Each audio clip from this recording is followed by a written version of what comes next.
여러분 커피 좋아하시죠? 요즘은 하루에 아메리카노 2잔은 기본이잖아요. 아메리카노 맛은 어때요? 보통 쓰죠? 사람 몸은 참 신기해요. 쓴 커피는 매일 잘 마시는데 식초는 왜 시다고 피하실까요? 재밌는 사실 하나 알려드릴게요. 신맛은 원래 부패하거나 발효가 지나쳤거나 상한 음식에서 생기죠. 보통 쉰내라고도 많이 하잖아요. 그래서 인간은 아주 오래전부터 입으로 신맛이 들어오면 혀가 자동으로 경고를 보내요. 야, 이거 위험할 수도 있어.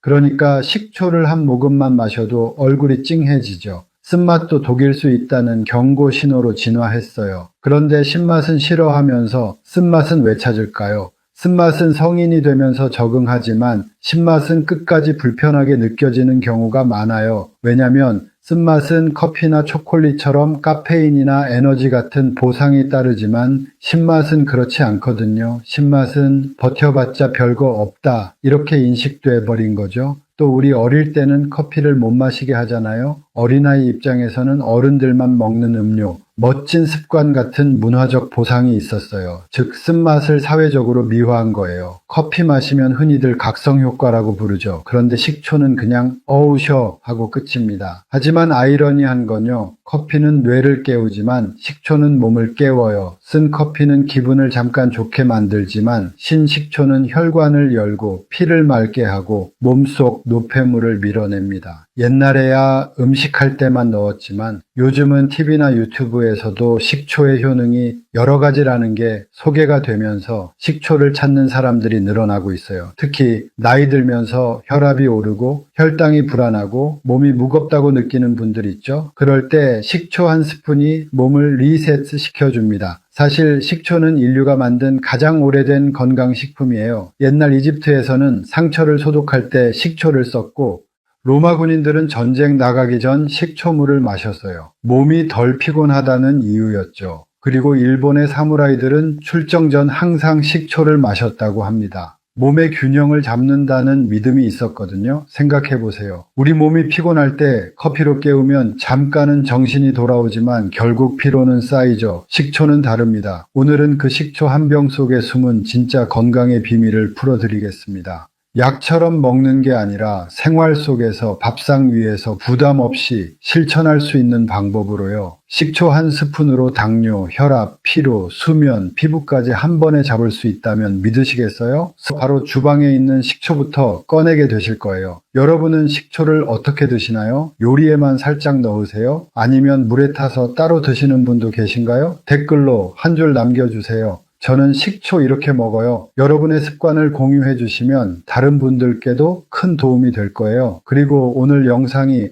이거 나한테 필요하겠다 싶으셨다면 좋아요 한번 눌러주세요. 그 한 번의 클릭이 이 채널을 계속 이어가게 합니다. 자, 그럼 식초의 첫 번째 힘, 혈관을 젊게 만드는 힘에 대해 이야기해 드릴게요. 여러분, 혈관은 우리 몸의 도로예요. 피가 자동차라면 혈관은 고속도로죠. 그런데 나이가 들면 이 도로가 점점 좁아지고 길이 울퉁불퉁해지고 교통체증이 생깁니다. 왜냐하면 오랫동안 쌓인 기름때 같은 콜레스테롤 찌꺼기, 그리고 혈관벽의 뻣뻣함 때문이에요. 이게 바로 혈압이 오르고 손발이 차고 머리가 무거워지는 이유죠. 그런데 식초 속 아세트산이 바로 그 길을 뚫어주는 역할을 합니다. 식초를 마시면 이 아세트산이 혈액을 타고 돌면서 혈관벽에 붙은 찌꺼기를 녹여내요. 그리고 신장에선 나트륨 배출을 도와서 혈압이 자연스럽게 안정됩니다. 비유하자면 이런 거예요. 보통 기름기 있는 식기들 설거지할 때 찬물로 안 하고 뜨거운 물로 해야 싹 녹죠? 식초 한 스푼이 혈관에서 그 뜨거운 물 같은 일을 해주는 겁니다. 심지어 혈당도 천천히 오르게 해요. 식초가 장 속에서 탄수화물이 흡수되는 속도를 늦추기 때문에 식사 후 혈당이 급하게 오르지 않습니다. 그러니까 식후에 졸림이나 무기력함이 덜해지는 거죠. 제 환자분 중에도 이런 분이 있었어요. 아침마다 혈당이 160 넘고 오후엔 머리가 무겁다고 하셨죠. 그분께 식초 한 스푼을 권했어요. 10일쯤 지나자 몸이 가벼워졌어요 하시더니 한 달 뒤엔 공복 혈당이 125로 떨어졌습니다. 혈관이 깨끗해지면 혈압이 내려가고 피가 가볍게 흐르고 심장 부담도 줄어듭니다. 그래서 요즘 의사들이 이런 표현을 써요. 식초는 혈관의 청소부다. 여러분 혹시 아침에 일어나서 손끝이 저리거나 다리가 무겁거나 갑자기 귀가 먹먹하게 느껴질 때 있죠? 그게 다 혈관이 기름에 막혔다는 신호예요. 하루 한 스푼 단돈 몇백 원으로 혈관 나이를 10년 되돌릴 수 있다면 해볼 만하지 않나요? 커피 한 잔 대신 식초 한 잔이에요. 자, 이렇게 혈관이 뚫리면 그 다음 변화가 따라옵니다. 속이 편해지고 간이 가벼워지고 피부에 생기도 돌아와요. 바로 식초의 두 번째 힘 말씀드릴게요. 혹시 요즘 속이 자주 더부룩하거나 식사 후 트림이 자꾸 나오거나 아침마다 배가 묵직한 느낌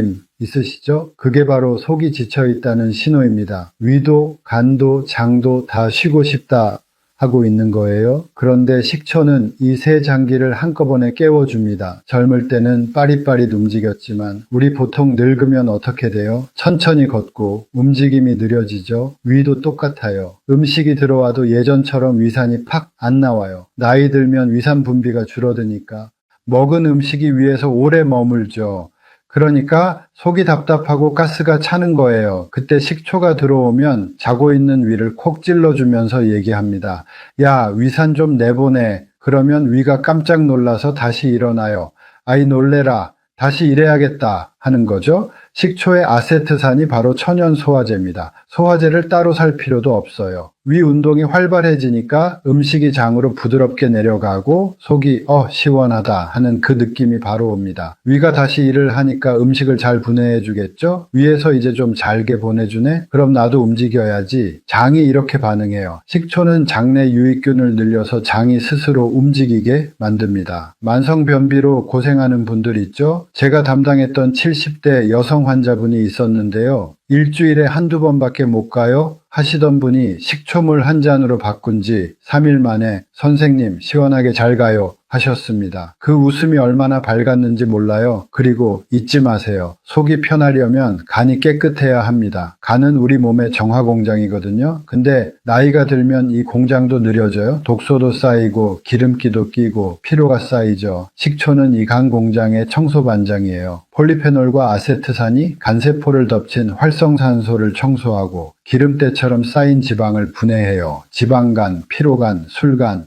이 모든 걸 조금씩 되돌리는 겁니다. 실제로 60대 여성 환자분이 간 수치가 기준을 넘었는데 제가 식초를 권해드렸더니 이걸 2달 실천하거든요. 수치가 정상으로 돌아왔어요. 자, 이렇게 위랑 장, 간처럼 속이 정리되고 나면 몸이 달라지는 게 보이죠. 먹은 게 잘 내려가고 얼굴이 밝아지고 살도 천천히 빠집니다. 바로 식초의 세 번째 힘 말씀드릴게요. 여러분 혹시 이런 경험 있으세요? 먹는 건 예전이랑 똑같은데 살은 점점 잘 붙고 잘 안 빠지는 시기, 40대 이후, 특히 60대가 넘어가면 이유 없이 배가 불룩해지고 예전엔 이 정도는 그냥 걸어도 빠졌는데 이런 말 자주 하시죠? 그게 바로 나이 든 몸의 특징이에요. 왜 그럴까요? 몸이 연료를 잘못 쓰고 있기 때문이에요. 예전에는 밥이 들어오면 이거 에너지로 써야지 하고 바로 태웠어요. 그런데 나이가 들면 몸이 일단 저장부터 하자 이렇게 바뀝니다. 이게 바로 인슐린 저항성이에요. 식초는 그 회로를 바로잡습니다. 식초에 들어있는 아세트산이 인슐린의 저항을 낮추고 몸이 다시 에너지를 쓰게 만들어요. 이건 창고에 넣을 게 아니라 바로 태워야겠다 하고 반응하니까 살이 잘 안 붙는 체질로 바뀌어요. 또 하나 살이 찌는 이유 중 가장 큰 게 혈당이에요. 밥을 먹으면 혈당이 확 오르고 몸은 그걸 내리려고 인슐린을 확 내보내죠.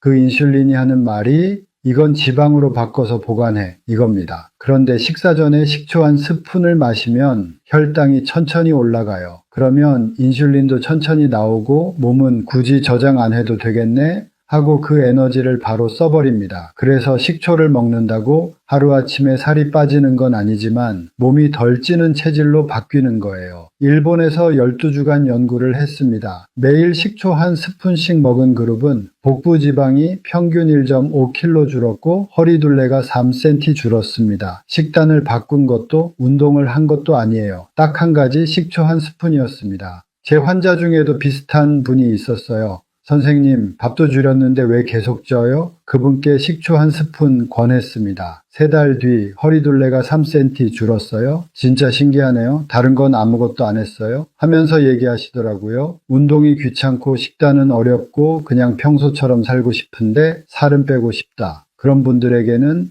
식초 한 스푼이 딱 맞는 습관입니다. 이제 몸이 정리되면 또 한 가지 변화가 옵니다. 밤이 편안해지고 잠이 깊어지기 시작하죠. 식초의 4번째 효능. 식초는요, 수면이랑도 관련이 있어요. 요즘 잠 잘 주무세요? 아무리 피곤해도 새벽에 깨고 다시 잠이 안 오고 이런 분들 정말 많아요. 그냥 멀뚱멀뚱 있어요. 밤마다 생각이 많아져요. 이런 얘기 진료실에서도 매일 듣습니다. 그런데 놀랍게도 이런 불면의 원인 중 하나가 혈당의 출렁임이에요. 낮 동안 혈당이 요동치면 몸이 불안정해지고 밤에도 신경이 진정되지 못해요. 그래서 자도 깊게 못 자고 깨면 더 피곤한 겁니다. 식초의 효능 중 하나가 혈당을 잡아준다고 했죠. 낮 동안에 혈당이 안정되니까 밤에도 심박수가 안정되고 몸이 이제 자도 되겠다 하고 편안해지죠. 또 식초엔 칼륨, 마그네슘 같은 천연 미네랄이 들어있습니다. 이게 근육의 긴장을 풀고 신경을 편안하게 만들어줍니다. 실제로 제 환자 중 한 분은 밤마다 뒤척이다가 새벽 3시에 깨요. 이랬던 분이 계셨습니다. 그분께 식초 한 스푼 추천드렸어요. 한 달 뒤 다시 오셔서 이렇게 말하셨어요. 요즘은 6시간 넘게 한 번도 안 깨고 자요. 표정이 완전히 달라져 있었죠. 불면증이 오래된 분일수록 자극적인 음식, 늦은 커피, 그리고 늦은 저녁이 문제예요. 그 3가지를 조금만 줄이고 식초 한 잔을 더해보세요. 몸이 안정되고 수면의 질이 바뀝니다. 아침에 눈을 뜰 때 몸이 무겁지 않고 머리가 맑아지는 걸 느끼실 거예요. 그래서 많은 분들이 말씀하세요. 식초를 마신 날은 왠지 마음이 차분해져요. 이건 신기한 일이 아닙니다. 몸이 균형을 되찾았다는 뜻이에요. 작은 습관 하나가 하루의 끝을 바꾸는 거죠. 이렇게 몸의 리듬이 회복되면 피부까지 변하죠. 식초가 피부에 좋은 이유, 이건 단순한 미용 이야기가 아닙니다. 몸속이 깨끗해지면 피부가 저절로 반짝이기 시작하거든요. 식초 속에는 폴리페놀 그리고 베타카로틴 같은 항산화 물질이 있어요. 이 성분들이 피 속의 노폐물을 없애고 세포가 늙는 속도를 늦춰줍니다. 몸속 세포들이 야, 공기 좀 맑아졌다 하며 숨을 쉬는 거예요. 그러면 혈색이 돌아옵니다. 화장품이 아니라 속에서부터 생기가 돌기 시작하는 거죠. 또 식초는 장내 유익균을 늘려줘요. 장이 편해야 피부도 편하거든요. 화장실을 계속 못 가면 피부 트러블 나죠. 똥독이라고 막 그랬잖아요. 속이 깨끗해야 얼굴이 투명해집니다. 그래서 식초는 사실 천연 필터 세럼이라고 할 수 있어요. 밖에서 바르는 게 아니라 안에서 정화하는 화장품이죠. 그럼 식초를 얼굴에 직접 발라도 되나요? 이거는 절대 안 됩니다. 식초는 산성이 강해서 자극이 심해요. 마시거나 음식과 함께 섭취해야 안전합니다. 지금처럼 건조한 계절엔 피부 속 수분을 채워주는 게 더 중요해요. 그 수분 통로를 열어주는 게 바로 식초예요. 수분이 돌면 탄력도 살아나고 피부에 빛이 다시 올라옵니다. 거울 앞에서 피부가 탁하네하고 한숨 쉬기 전에 식초 한 스푼부터 드셔보세요. 속이 맑아지면 얼굴이 바뀝니다. 이건 경험해본 분들만 아실 거예요. 이제 이렇게 몸도 피부도 맑아졌다면 마지막 변화가 남았습니다. 그건 바로 몸이 가벼워진다. 즉 피로가 풀리고 활력이 돌아오는 부분이에요. 이제 마지막 식초의 효능. 면역력에 관해서 말씀드릴게요. 요즘 날씨 오락가락하죠? 낮엔 덥고 밤엔 쌀쌀하고 그럴 때 꼭 감기 걸리는 분들 많습니다. 목이 좀 따끔거리는 것 같기도 하고 훌쩍거리는 게 늘은 것 같기도 하고 이게 바로 면역력이 떨어지는 신호예요. 그런데 식초는 이 면역 체계를 다시 깨워줍니다. 식초 속 아세트산이 장을 튼튼하게 해준다고 했죠. 우리 몸의 70% 면역세포가 장에 있거든요. 그러니까 식초는 면역의 뿌리를 튼튼하게 하는 셈이에요. 식초는 또 피를 맑게 만들죠. 혈액이 깨끗해야 면역세포들이 잘 돌아다니죠. 미국 하버드의대 연구에서도 식초를 꾸준히 섭취한 그룹이 감기, 염증, 피로 증세가 줄었다는 결과가 있었어요. 특히 나이가 들수록 몸의 회복력이 떨어집니다. 살짝만 피곤해도 바로 감기 걸리고 상처도 잘 안 낫죠. 그럴 때 식초는 몸의 복구 시스템을 켜줍니다. 아세트산은 우리 몸의 세포에게 이렇게 말하는 거예요. 자, 청소 끝났어. 이제 복구하자. 이 신호 덕분에 몸의 회복 속도가 빨라집니다. 그래서 많은 분들이 요즘은 감기 안 걸려요. 피부 트러블도 줄었어요. 이런 얘기를 하세요. 물론 식초가 만병통치약은 아닙니다. 하지만 꾸준히 올바르게 섭취하면 면역이 예전 같지 않다는 말을 다시는 하지 않게 될 겁니다. 자, 이제 정리해볼까요? 오늘 이야기한 식초의 5가지 힘. 첫째, 혈관을 젊게 만들고, 둘째, 체중을 안정시키며, 셋째, 잠을 깊게 하고, 넷째, 피부를 맑게 하며, 다섯째, 면역을 강하게 만듭니다. 모두 습관으로 가능한 일입니다. 그러니 오늘부터 식초를 냉장고 한 구석에 두지 마세요. 이제 제일 중요한 이야기로 가볼까요? 언제, 어떻게 마셔야 효과가 가장 좋을까? 그리고 어떤 식초가 좋은 식초일까? 이 두 가지만 제대로 알려드리고 오늘 영상 마무리하도록 할게요. 먼저 식초 고르는 법. 마트만 가도 종류가 너무 많죠. 사과식초, 현미식초, 포도식초, 심지어 발사믹까지. 병마다 색깔도 다르고 이름도 제각각이에요. 결론부터 말씀드리면 천연 발효식초를 고르세요. 식초는 크게 두 가지로 나뉘어요. 하나는 양조식초, 하나는 발효식초. 양조식초는 공장에서 알코올을 섞어서 인위적으로 산성도를 맞춘 식초예요. 신맛은 강하지만 영양은 거의 없습니다. 그냥 산성 용액이라고 보면 됩니다. 반면 발효식초는 곡물이나 과일을 자연 그대로 발효시킨 거예요. 사과, 현미, 포도, 감 이런 천연 재료에서 초상균이 천천히 만들어내는 식초죠.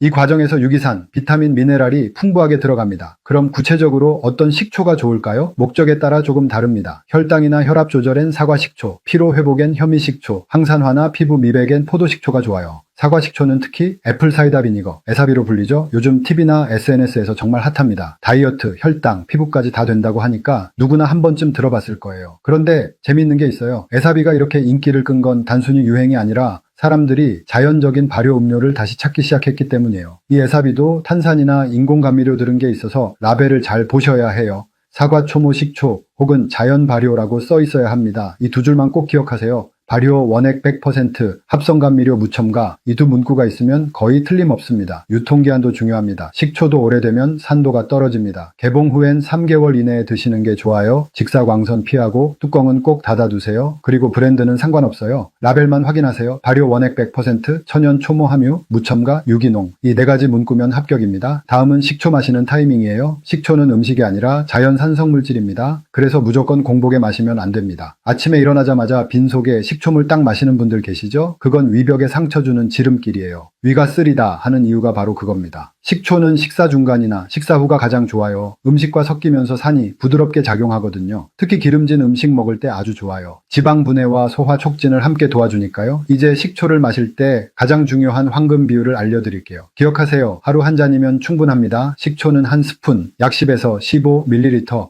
따뜻한 물은 200에서 250ml, 요게 황금 비율이에요. 손을 살짝 넣었을 때 따뜻하네 싶을 정도. 그게 40도에서 50도 사이입니다. 욕심내서 자주 마실 필요 없어요. 조금씩 꾸준히가 핵심입니다. 신맛이 너무 세면 꿀을 한 방울 넣어도 됩니다. 단맛이 나면서도 흡수가 훨씬 부드러워져요. 다만 꿀 대신 설탕은 절대 금물입니다. 또 한 가지, 식초는 밤보다 아침이 좋아요. 아까 말씀드렸듯이 공복은 안 되고 아침 식사 중간이나 식사 후 10분 안쪽 이 타이밍이 제일 좋습니다. 저녁에도 마실 수 있지만 위가 약한 분은 식후 바로보다는 잠들기 3시간 전쯤이 좋아요. 그때 마시면 수면 호르몬 분비를 도와서 숙면에도 도움이 됩니다. 피곤할 때는 점심 식사 중간에도 좋고 소화가 안 될 땐 식초 한 모금이 약보다 빠릅니다. 단 절대 원액으로는 마시지 마세요. 그건 치아 에나멜을 녹이고 위벽을 자극합니다. 항상 물에 타서 드세요. 식초는 몸에 좋지만 모든 사람에게 똑같이 좋은 건 아닙니다. 위가 약하거나 역류성 식도염이 있는 분들은 공복 섭취는 절대 금지입니다. 산이 강하기 때문에 속쓰림이나 가슴 답답함이 생길 수 있어요. 또 하나, 신장질환, 위궤양, 당뇨약, 혈압약 복용 중인 분은 식초를 꾸준히 드시기 전 의사와 꼭 상의하세요. 식초가 약물의 흡수 속도나 혈당 반응을 바꿀 수 있기 때문이에요. 마지막으로 한 가지 더 주의하실 건 금속 빨대나 스테인리스 컵은 피하세요. 식초의 산성 때문에 금속이 반응할 수 있습니다. 유리컵이나 도자기 컵을 쓰는 게 가장 좋아요. 지금까지 식초 한 스푼의 비밀 잘 들으셨나요? 식초는 약이 아닙니다. 그저 매일의 작은 습관일 뿐이에요. 하지만 그 한 스푼이 혈관을 맑게 하고 피부를 투명하게 만들고 몸의 리듬을 다시 켜줍니다. 아침에 커피잔 대신에 작은 식초 한 컵만 두세요. 그게 바로 여러분의 건강 알람입니다. 몸이 답답할 때, 피곤할 때, 피부가 칙칙할 때 약보다 먼저 떠올릴 한마디, 식초 한 잔 해야겠다. 꾸준히 하다 보면 거울 속 얼굴이 달라집니다. 아침이 달라지고 기분도 달라져요. 오늘 영상이 도움이 되셨다면 좋아요 한번, 구독 한번 눌러주시고요. 댓글로도 어떠셨는지 남겨주세요. 여러분의 그 한 줄이 이 채널을 계속 움직이게 만듭니다. 지금까지 내과 전문의 심영규였습니다. 감사합니다.